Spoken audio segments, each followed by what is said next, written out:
अवंतीपोरामध्ये वेगवेगळ्या ठिकाणी search operation सुरू। सक्रिय स्थानिक दहशतवाद्यांच्या आणि त्यांच्या सहकाऱ्यांच्या घरामध्ये मोठ्या प्रमाणात शोध मोहीम। पहलगाममधील दहशतवादी हल्ल्यानंतर पुलवामामधील करीमाबाद आणि कथुआमधील चन्नीमध्ये देखील सैन्याकडून शोध मोहीम।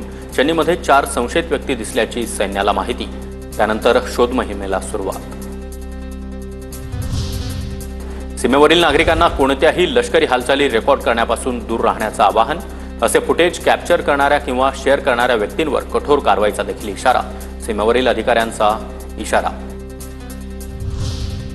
टुरिस्ट हमारी जान है असं म्हणत काश्मीरमधले स्थानिक रस्त्यावर उतरले। पहलगाममध्ये नमाज पडल्यानंतर स्थानिकांचं आंदोलन। दहशतवाद्यांना शोधून संपवण्याची देखील मागणी।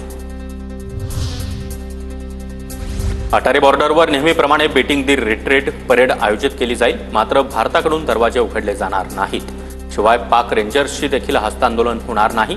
मात्र भारतीय बाजूने जनतेला परेड पाहण्याची परवानगी। चुकून पाकिस्तानच्या हद्दीमध्ये गेलेल्या बीएसएफ जवानाला भारतामध्ये परत आणण्यासाठी शर्थीचे प्रयत्न सुरू। फिरोजपूरमध्ये पाकिस्तानी रेंजर्सनी पकडल्यानंतर जवान पाकिस्तानच्या ताब्यात। गृह खात्याकडून हालचालींना वेग। पहलगाममधील हल्ला झालेल्या घटनास्थळावरून TV9 मराठीचा ग्राउंड रिपोर्ट। वैसरण व्हॅलीमधील सध्याच्या परिस्थितीचा आढावा। अतिरेक्यांच्या हल्ल्यानंतर परिसरातील वस्तू अद्यापही तशाच पडलेल्या। दिल्लीतील 900 पेक्षा अधिक बाजारपेठा आज बंद राहणार।